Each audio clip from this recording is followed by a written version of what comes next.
pleasure for me to be here. I'm Dr. Kofi Abochi. I'm speaking from Lomé, Togo, a beautiful country in West Africa. Um, I am a scholar from the Université de Lomé, University of Lomé, the first public university in the country. So before we start, allow me to welcome all of you present in this session. Great scholars from all over the world who are interested in sharing your opinion, your research, and many other relevant elements with other scholars all over the world. So here in this session, we will have Dr. M.G. Sakir Abra, who is an assistant professor from the Department of English, Aligarh Muslim University in Aligarh. Welcome, Jia. After we will also have Grace Sundari Pushpam, who is a research scholar from the Department of English Voorhees College in India. We also have Hamin Sanguli, who is a PhD scholar from Mizoram University.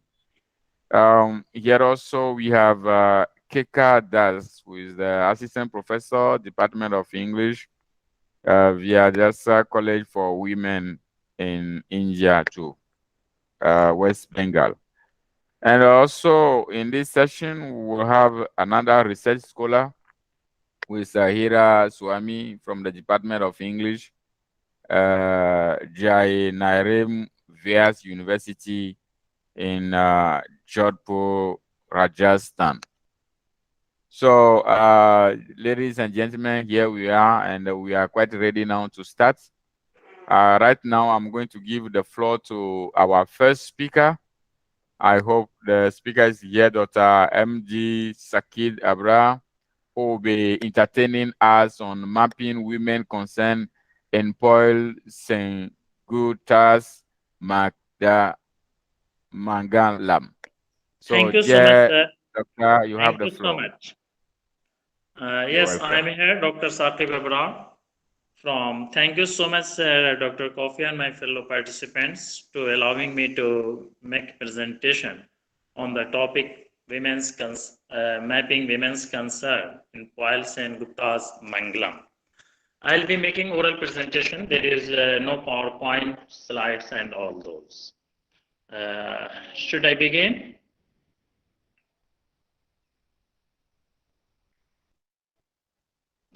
Thank you, sir. Thank you, sir.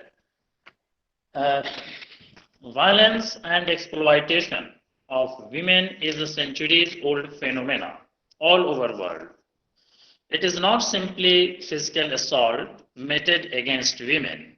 Rather, it includes sexual, emotional, and psychological threat.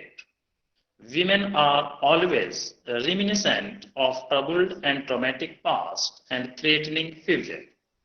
These ideas, besides many other socio-political issues, find a living and vivid picture in the dramatic writings of such Indian playwrights as Asif Karambai, Badal Sirkar, Girish Karnad, Mohan Rakesh, Mahesh Dattani, and above all, Vijay Tendulkar. Meanwhile, many women playwrights like Deena Mehta, Manjula Padamban, Tripurei Sharma, to name a few, emerged on scene and dealt in a very living, vivid way as they have had the first-hand experience of the crimes committed on women like rape, incest, dowry, female feticide, and gender discrimination. Brutal violence, which reduces the position of women into a terrifying condition, leading them to merely a living corpse. A recurrent image that binds all these female writers is that of violence and exploitation of women and their passive resistance to cope with male chauvinism in everyday life. While Sen Gupta is one such accomplished and India's foremost female writers, playwrights in English. She raises her voice over all the above mentioned issues that I have referred, like incest, dowry death, female feticide, gender discrimination, brutal violence, and so on. In almost all her plays, like Inner Laws, A Pretty Business, Kids Was a Tuber, Samraj Song, and so on. Mangalam is one such play written by her where she has tried to highlight the issues related to female in our country. Mangalam is a two-act play. The dramatist has used the technique of play within the play to explain her point of view through the characters. She has shown the timelessness of violence against women through this technique. She herself says, to quote her, it is a device used as a means to lend perspective to an issue. But in Mangalam, I have used the same actors in both plays as an indication that nothing really changes. The sameness of it all, to me, is deeply disturbing. Unquote. The title of the play is the name of a central character who is not present physically when the play opens. In fact, when the play starts, she is already dead.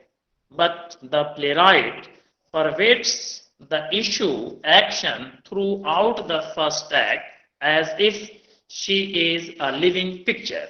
The first act revolves around the unsuccessful and devastating marriage of Mangalam and Durai. Durai is her husband.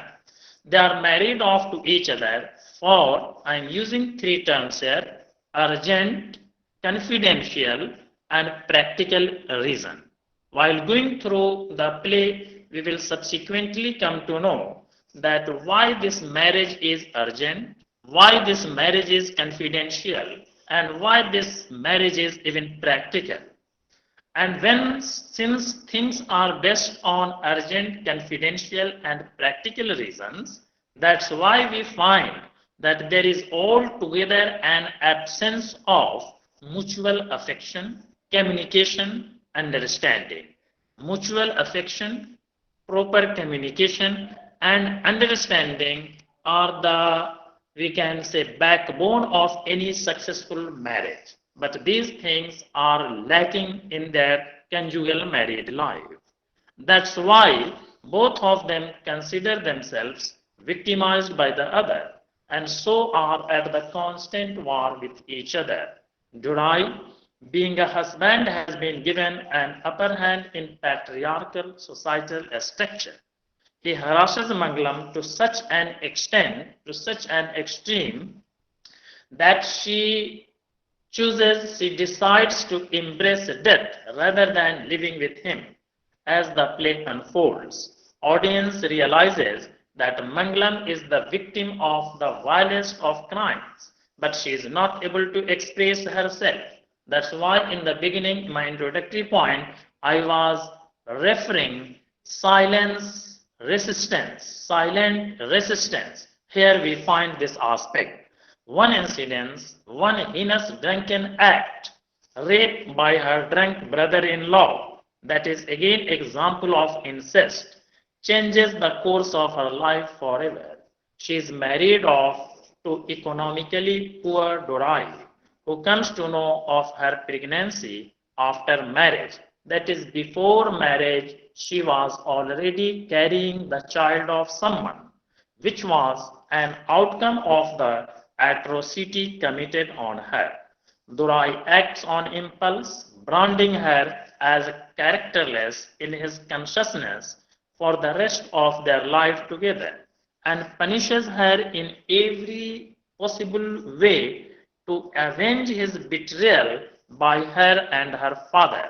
She is humiliated, taunted, abused physically and emotionally throughout her life by her husband, who fails to understand her plight and silence. He interprets her silence as betrayal. Mangalam has to suffer in silence because speaking up would compromise her family's honor. Perhaps she blames herself for whatever has happened with her on her or her faith, which is beyond her control. Mangalam has troubled past which stops her from seeking help.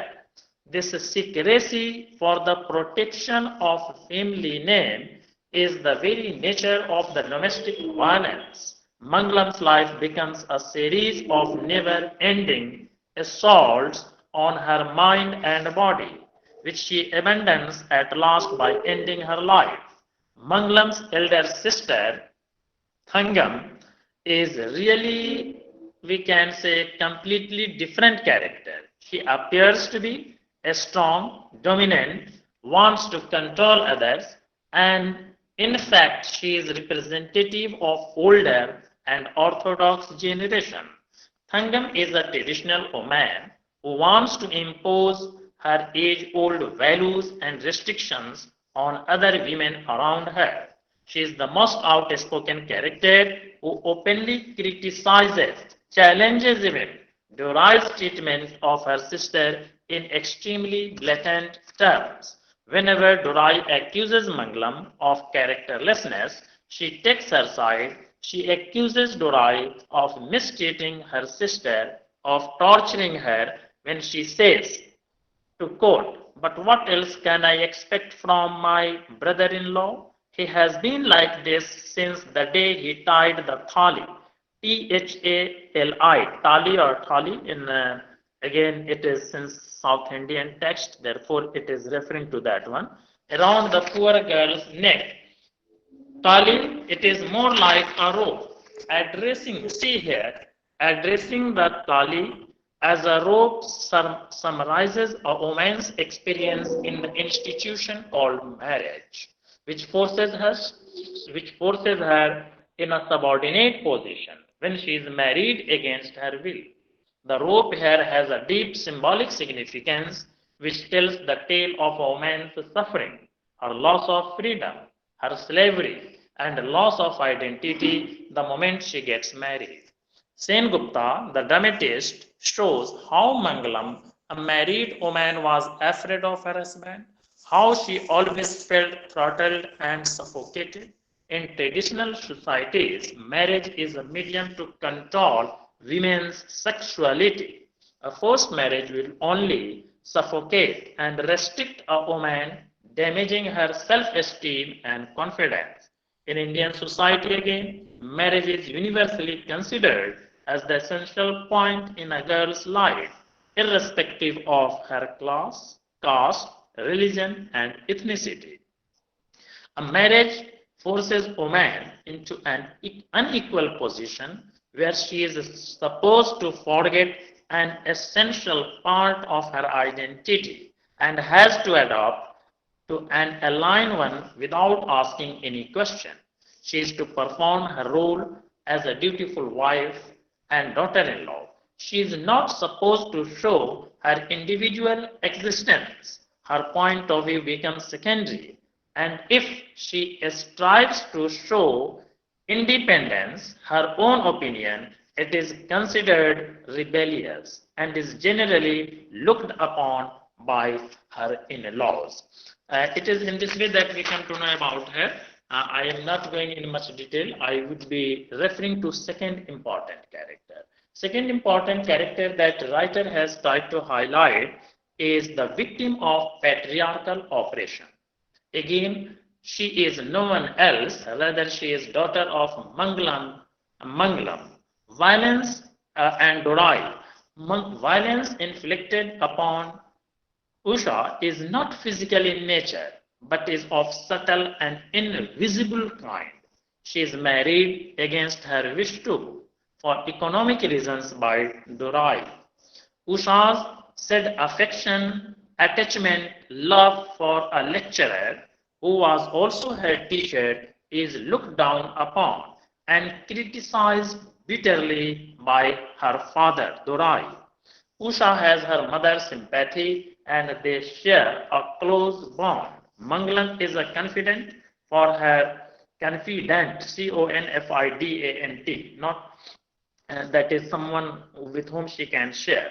For her daughter, where she expresses and shares everything. To Dorai, this bond between the mother and the daughter becomes a cause of Please, concern. doctor, if you can conclude, Okay, you sir. have Okay, sir. Just one within two minute minutes, I'll to be close. concluding. Yes, To despise thank you. her attachment and sharing, taking it as a threat to his authority in the home, to punish Mangalam, he marries off Usha into a wealthy family, ignoring their wishes.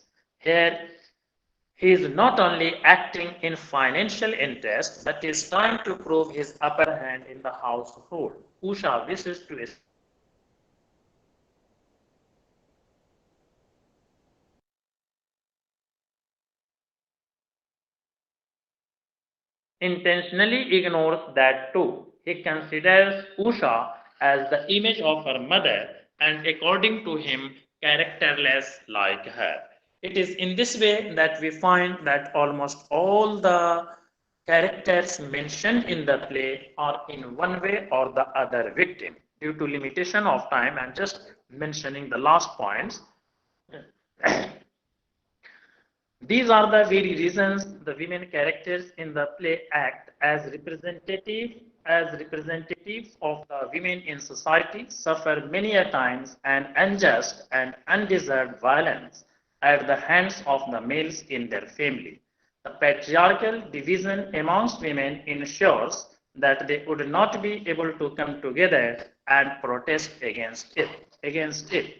Nevertheless, by the end of the play, in the second act, dramatist gives us hope through the response of two women characters against the violence. Thank you so much, sir.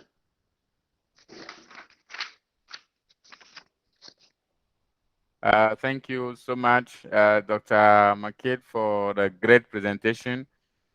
You help us to visit this wonderful book,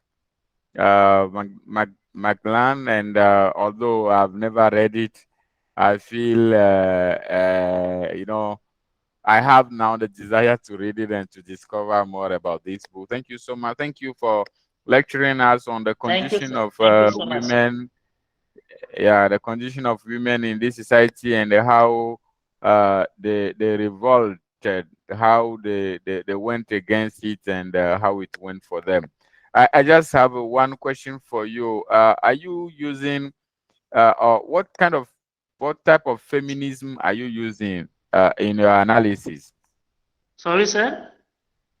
What type of feminism are you using in your analysis of these Sir, characters? I have tried to make in this presentation or in this paper that it is societal nature, patriarchal nature, when women are married and they come in the new family house, they are not being given due respect, due space. Due to again patriarchal nature, again husband or in-laws think that they are the sole, we can say, deciding factor in the family. Apart from this, women themselves are sometimes also responsible. Therefore, both aspects, male as well as a female, are responsible to some extent for their compromised position. As we will come to know, Okay. I was not Uh, allowed to speak about the second act, but in the second act, what we find that Thangam, about whom I was talking, she has a daughter and a son. She always prefers her male child in comparison to female child. And female child, oh, Sumita is her name. She blames time and again to. sorry, sorry, Jay. I will have to stop you because the time has long passed, and I just wanted you to just inform us about the kind of feminism. Are you using radical feminism? Are you using cultural feminism or whatever? But that's fine. Thank you so much for the great Thank you, sir. presentation. We enjoyed so much. Now I'm going to call on the second presenter to give us her presentation. I'm now inviting Grace Sundaria Pushpan, a research scholar from the Department of English, and She will be entertaining us on the societal stereotypes, vitiates the self-esteem of young women in the modern era in White Teeth by Zadie Smith. So now she has the floor to now speak on this topic. Good Ma'am afternoon, sir. Sundaria Grace, you have the I'm here. floor. Yes, Good sir. Good afternoon, madam. afternoon, sir. Good afternoon to all. Due to the shortage of time, I kind of might rush through this. I'm really sorry about that. And besides, I have to give the platform to others as well. My topic is about the societal stereotypes that vitiate the self-esteem of young women in the modern era in White Teeth by Zadie Smith. So the point is, in the modern society, the woman's identity is largely based on the way she looks. And in the novel White Teeth, Zadie Smith dives deeply into the sexuality, the marriage, and body image of female protagonists. It actually investigates how women's perception of their body and the beauty standards affect their psychology. So Clara and Irie Jones are the main characters here and the book's major heroines, and they suffer from the pressures of society's expectation of beauty. Their quest for identity continues even in their own family. So the main focus of this article is on Clara and Irie Jones, the two main characters, the female characters, and they are from the Jamaican descent, and they struggle to fit into the requirements of the new society they enter into. And as women, they frequently compare themselves to the women from the Western cultures whose social standards they don't meet due to their physical appearance. So contemporary British writer Zadie Smith, she waves together racial foundations that are directly related to her own experiences with many facets of urban life. And she was born in the northern London, the daughter of an English father and a Jamaican mother, and she spent majority of her life, her youth, trying to assimilate into the Western society. So Smith focuses on the female characters and how they depend on their male counterparts, and she also shows how society objectifies women and how this leads to their servitude.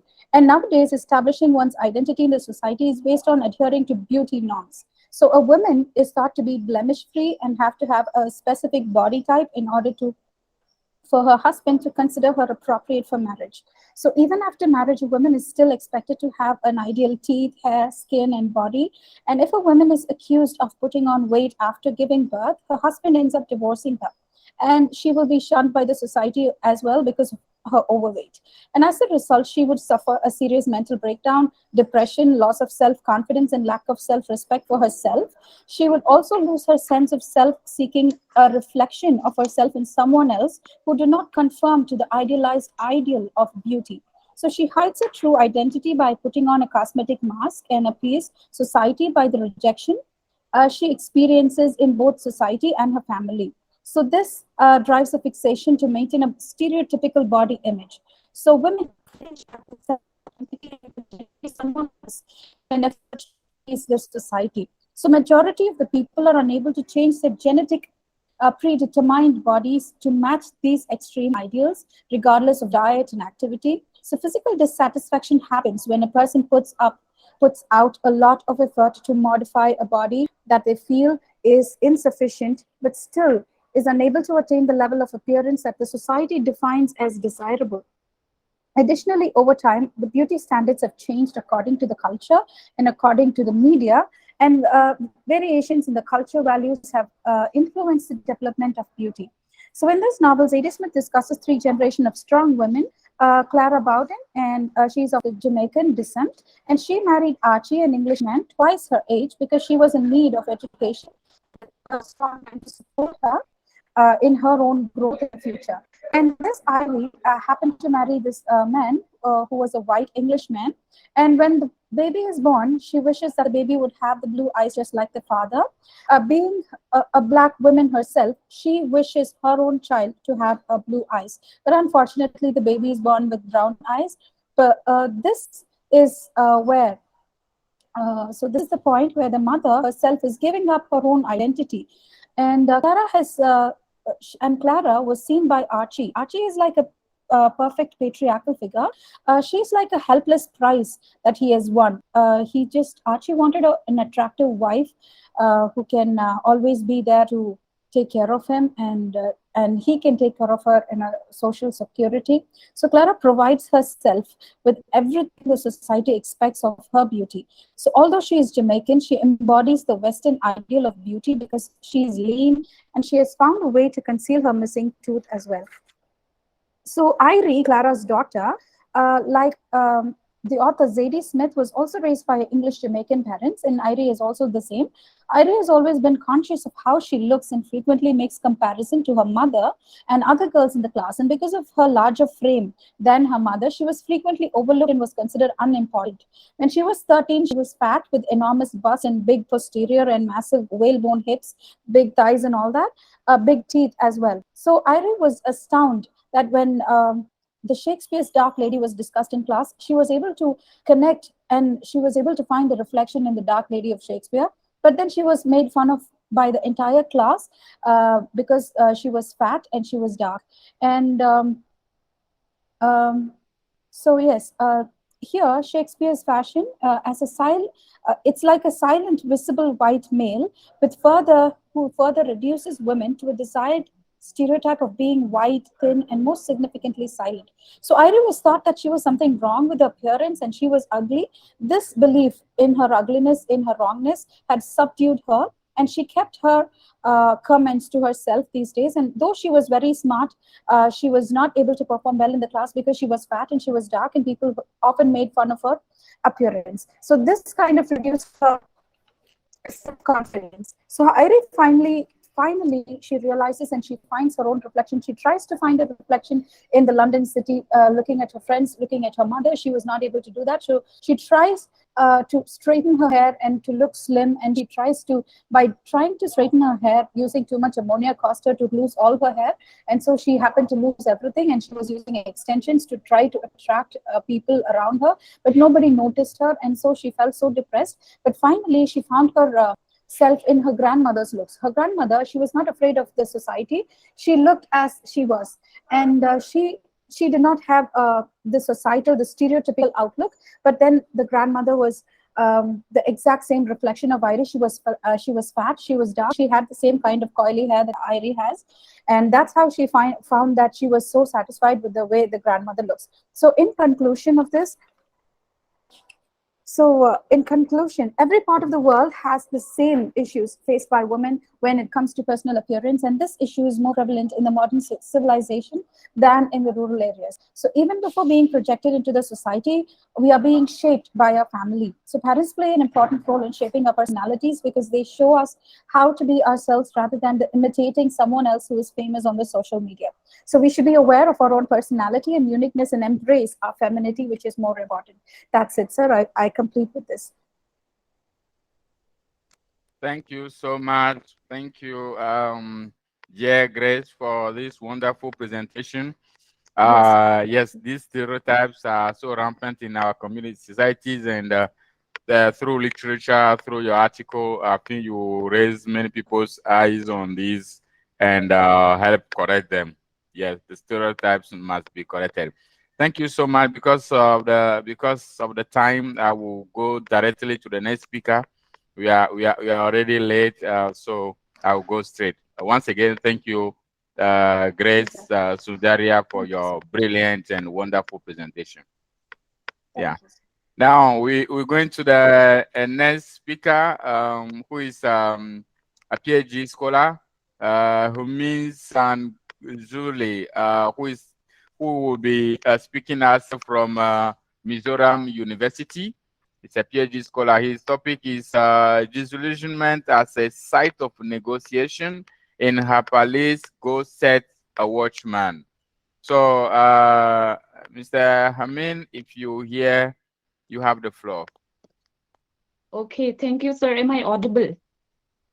Yeah, you are audible. Sorry, it's a miss. Okay. So I was saying Mr.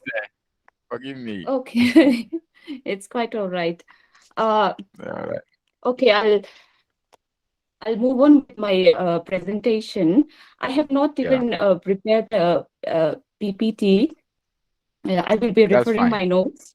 Okay. Okay. Okay then. The topic of my presentation today is disillusionment as a site of negotiation in Harper Lee's Go Set a Watchman.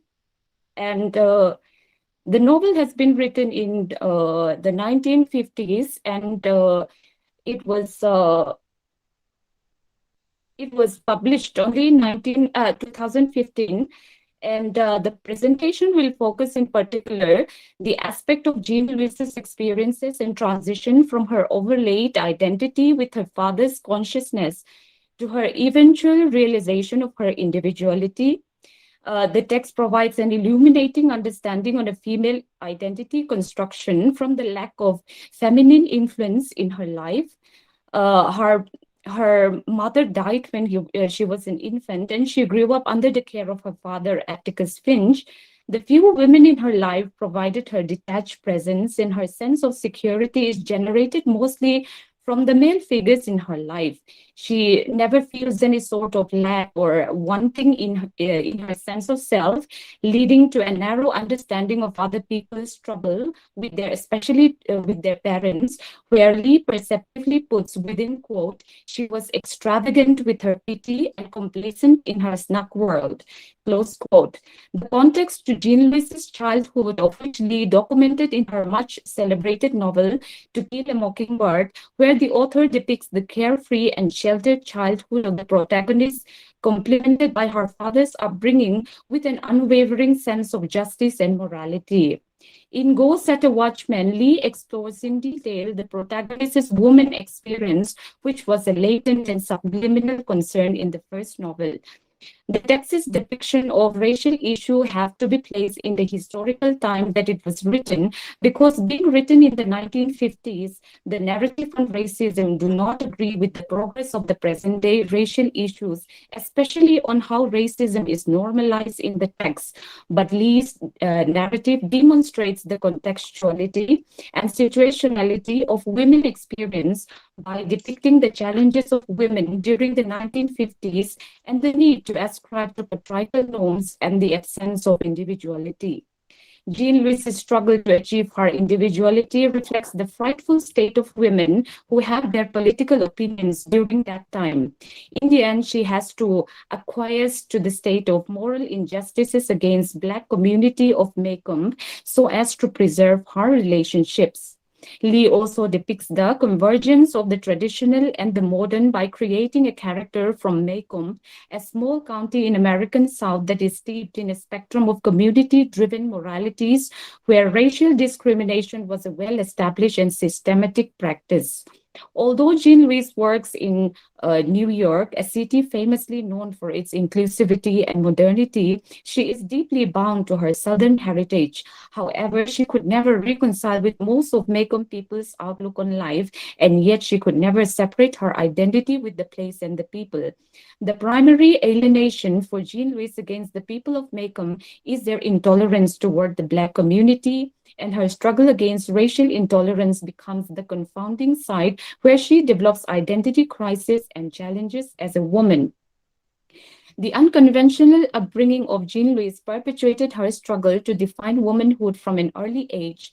She is surrounded by male figures from her childhood, such as the authoritative paternal figure Atticus Finch, a brother and companion, Jem Finch, who died in the novel, the boisterous, free-spirited boy named Bill, and the eccentric and intellectual Uncle Jack Finch, and her lover, Henry or Hank. Lee often revisits Jean Louise's childhood in the form of flashbacks in the novel, which contain similar events from the first novel, though there are few female figures in her life, such as the Black maid named Calpurnia and her paternal aunt, Alexandra. She never quite developed a deep bond to be taken as a mother figure. The grown Jean Louise reflects back to the unwelcoming moment when her insulated and comfortable childhood is abruptly shattered by the timing of her biological changes, her first period. Lee describes the experience of Jean Louise, who had led an innocent, active life filled with less than feminine activities such as fighting, football, climbing, and she was never once aware of her gender. And when she got her first period at the age of 11, she thought that within quote, a cruel practical joke had been played upon her. She must now go into the world of femininity, a world she despised. She could not comprehend nor defend herself against a world that did not want her, close quote. As Amy Clucky observes, within quote, more than challenging femininity, she doesn't want to be a woman at all. And she recoils from the maturation of her female body. She is horrified by menarche and menstruation. Close quote. This uniquely female experience in her life shows how psychologically unprepared she is to face the female world coming from a male dominated world, which would influence all aspects of her life. The moral issue in the text is located in the racial injustice against the Black community, which Lee offers a clear demarcation on where the breach in moral laws is committed from the narrative of a Black man wrongly charged for rape in her first novel.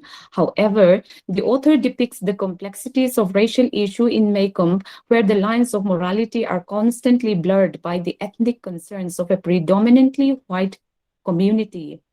Lee's portrayal of the protagonist is filled with paradoxes that mirrors reality in such a way that negotiation becomes vital for continuing in the protagonist's life. Jean Louise is inseparable from Maycomb because her identity is formed and molded in the place, and she could not distance herself from it, but she cannot fit to the many conformities of the place. When she socializes with women her age at a gathering her aunt had put together for her, she is hit with the confirmation that she does not fit in with any categories of women in town because, within quote, a major component of being a Southern lady entails catering to the psychological and social needs of white men as a daughter and a woman, close quote. The final blow to her sense of alienation comes in the form of racial discrimination and the overt white supremacist ideals of the town, and she acknowledges her identity crisis, thinking, within quote, I am their blood and bones. I have dug in the ground. This is my home. But I am not their blood. The ground doesn't care who digs it. I'm a stranger at a cocktail party, close quote. In context, Clucky explains, within quote, ladies unreflectively adopt the opinions of their father and husbands, all of whom are members of the local citizens' council. Being a Southern lady then means wholeheartedly supporting white supremacy. Close quote. Jean Louise's disillusionment and identity crisis is set off by her discovery of her father's participation in the Citizens' Council, the establishment of National Association for the Advancement of Colored People in Maycomb County had caused quite a stir, and the Citizens' Council serves as the antithesis to it. Jean Louise views the council and her father's participation as no less than a resurrection of the Ku Klux Klan. She cannot reconcile with the idea of white supremacy, and it horrified her to the core, and much less something her father would condone. All her life, she had looked up to her father as her ultimate moral compass and conveyor of truth and justice, but his mere presence in the council's committee destroyed her emotionally. It made her question her very idea of identity because, as long as she can remember, she believed that her father's consciousness was hers and vice versa. She considers her father's political beliefs and actions as the ultimate betrayal, and she is overcome with emotion. She states, within quote, but a man who has lived by truth, and you have believed in what he has lived. He does not leave you merely worry when he fails you.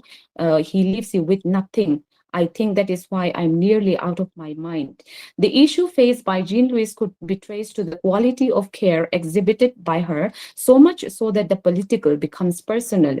As Helt asserts in her statement that care constitutes the fundamental component in moral engagements, and the issues depicted in the text convey variations of care demonstrated by Jean Louise regarding the excruciating injustices committed against the Black community in Maycomb. As Helt asserts, I now see care as the most fundamental value, even more fundamental than justice, which has received so much attention. A lot of human life can go on and has gone on with very little justice exemplified, especially toward women and the members of groups considered inferior. But without an adequate enactment of the values of care, life cannot go on because there would be no persons. None of us would have survived infancy, close quote. Jean Louise made it clear that her stance against racial discrimination is not a notion she is ready to compromise with. Without realizing that she had viewed her father's, without realizing She had viewed her father's political opinion as his whole identity because she felt so connected to him that she did not know how to separate herself from him, and thus the identity crisis.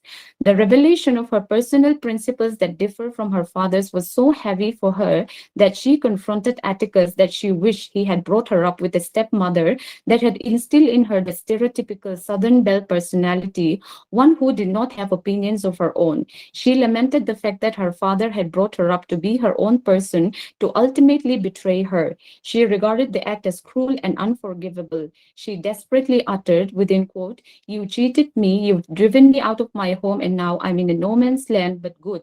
There's no place for me anymore in Maycomb, and I'll never be entirely at home anywhere else," close quote.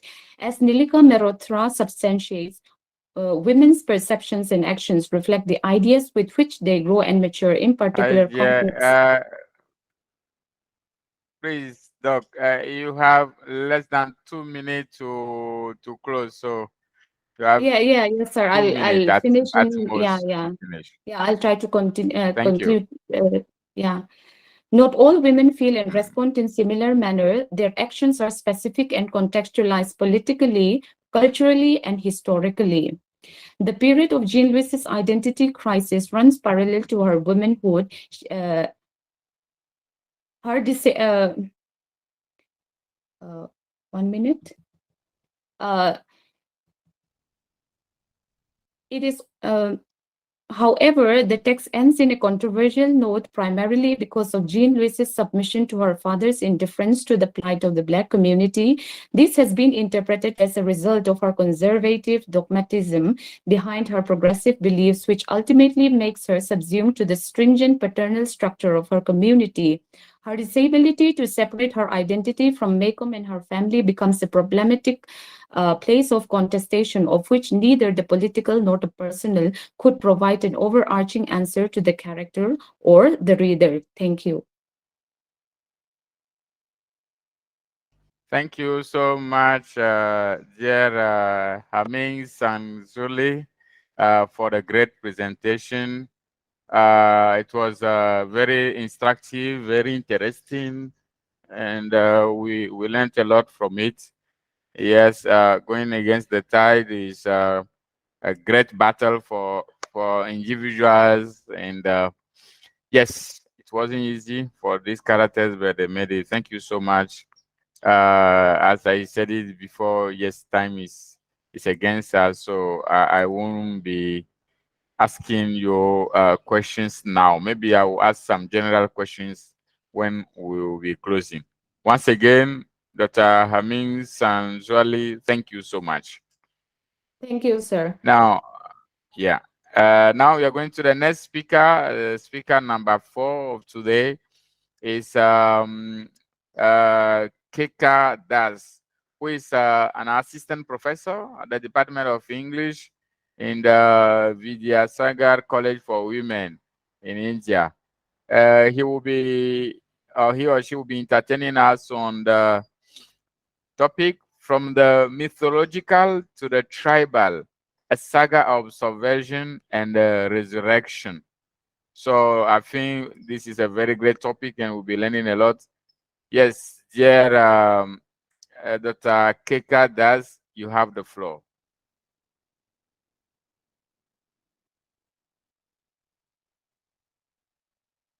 Hello. Is the speaker online?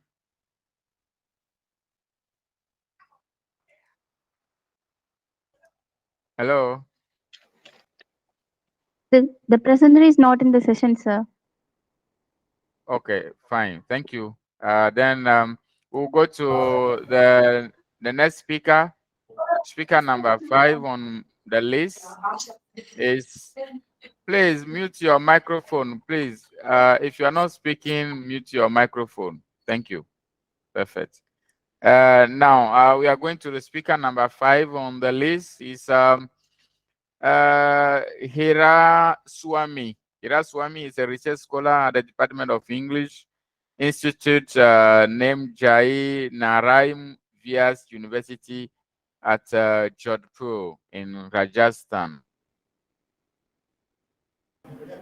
Good afternoon, all of you, sir. Am I audible? Yes, please, just a Yes. second. You will be entertaining us on the topic, looking through the role of women in selected novels of Chitra Baneri Divakaruni. So, Yes. dear Hira, you have the floor now. You can go on, please. Thank you, sir. My topic for You're the paper welcome. is looking through the role of women in the selected novels of Chitra Banerjee Divakaruni. I am a research scholar, Department of English, Jain Narayan Vyas University, Jodhpur. And first of all, I want to give a brief background to my topic. As we know that world's half population is shared by women, but still they are dependent. Women have always been considered as a weaker sex. Earlier, women were treated as slaves. They had very little rights. Women in this society struggle for their identity. The question of their identity arises when they become aware of their education and social equality. In a patriarchal society, a woman is always regarded as a subordinate. She is never considered as an autonomous being. Simon de Beauvoir in The Second Sex says, man can think of himself without man. She cannot think of herself without man, and she is simply what man decrees. She appears essentially to the male as a sexual being.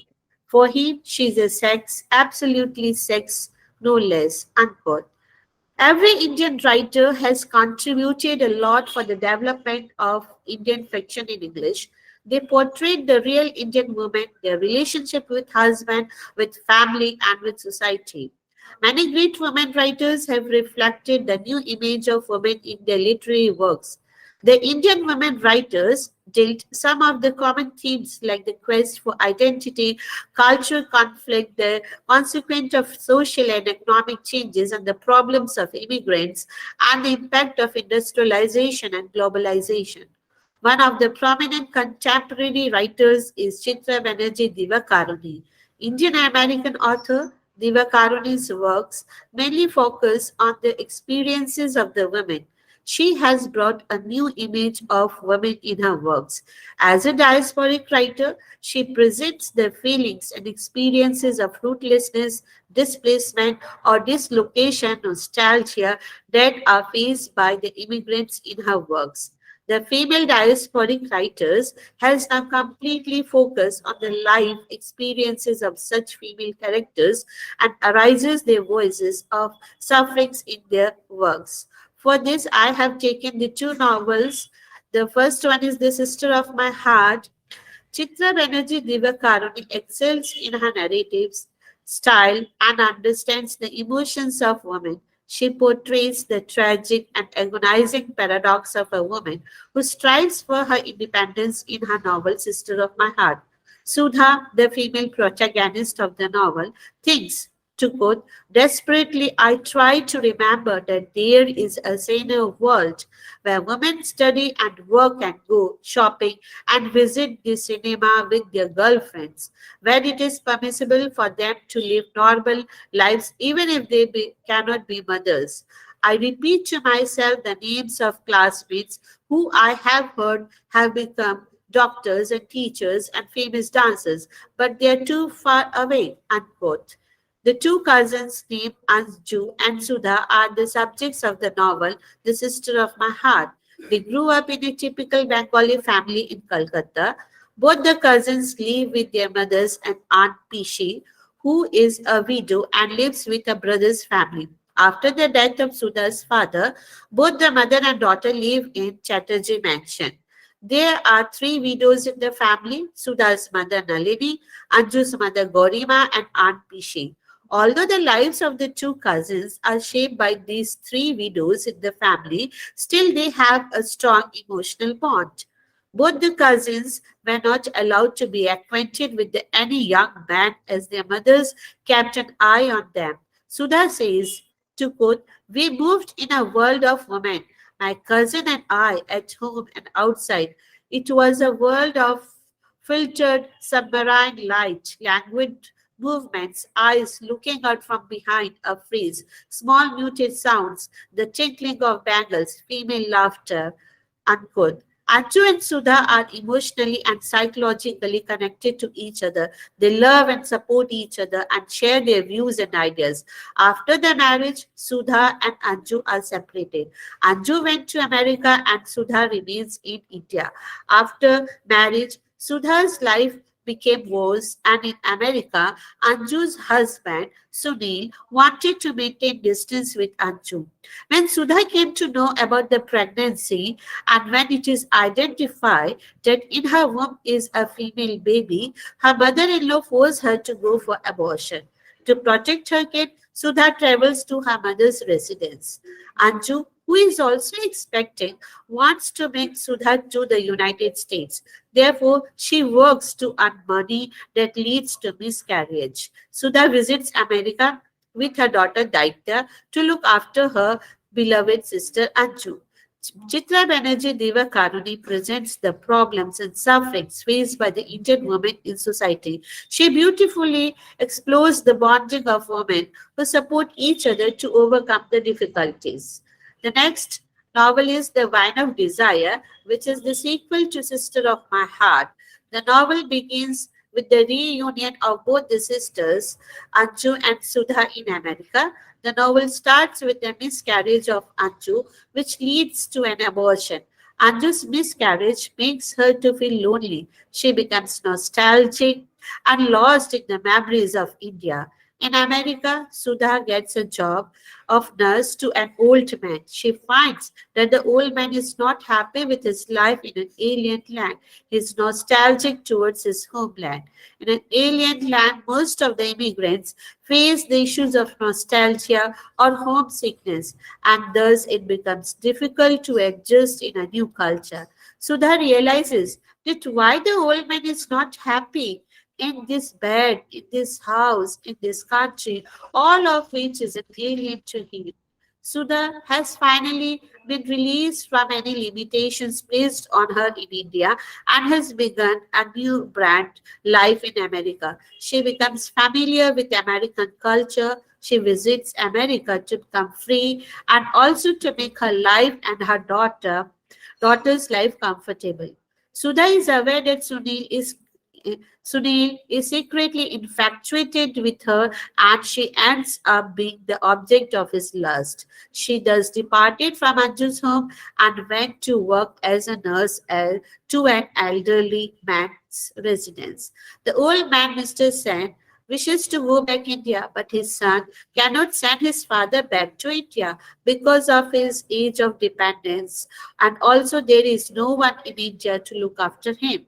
Sudha therefore decides to return to India with the old man, Mr. Sen, who is homesick and longs to return to his homeland. Anju, however, chooses to stay in America and embrace the changes that have taken place in her life. Her decision to stay in America helps her to adopt more westernized way of thinking. Then she starts believing that she owes something to herself. Both Sudha and Anju succeed in breaking the traditional notions of society and finally begins to talk in different voices. They become the symbol of new woman who finds her own identity in a patriarchal society. To conclude, Chitra Banerjee Diva Kanuni is the true epitome of diaspora. She is the perfect voices of immigrant writers, and her novels deals with the issues of nostalgia, alienation, displacement, dislocation, identity crisis, cultural crisis, and homesickness. She speaks and writes the language of women. She is an authentic female writer. Chitra Banerjee Deva Kanuni, in her novel, examined how the women in the society are economically, politically, and socially exploited, and Yeah, how they break the restrictions of sorry, the society. sorry, Yes, Doc. You sir. have 2 minutes. You have 2 minutes to Okay, conclude, sir. please. Yes, sir. Okay. Yeah. And uh, Sorry. and and how they break the restrictions of the society and evolve as a new woman. She portrays the enigma of a woman and also the fears of modern women in the society. In her works, she focuses on the identity crisis of the women characters and their struggles with the inner self. She admits in an interview, women in particular respond to my writing because I write about them, women in relationship, in love, in difficult situations. I want readers to identify with my characters and feel with their joy and suffering because that will make it harder for them to prejudice when they integrate with each other in a real life. Thank you, sir. Thank you so much, Doc. So sorry for interrupting you.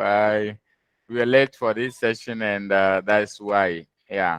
I just have a question, Dr. Swami. As a scholar, do you think women still have a chance to get fulfilled in a male-dominated society? Yes, sir, we have a chance. Nowadays, the women, they all are educated and modernized. So, sir, we have a chance, according to me.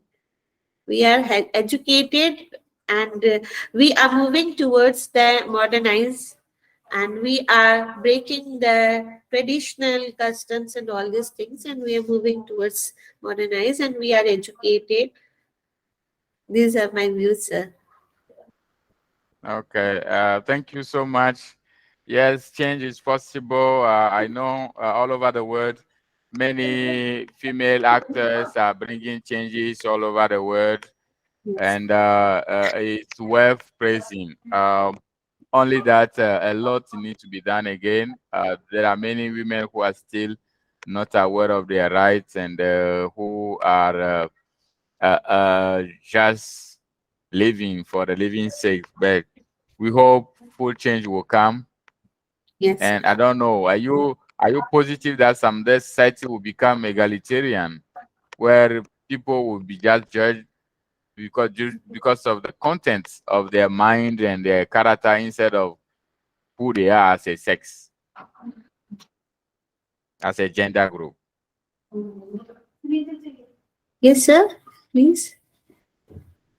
Do you think gender equality is possible?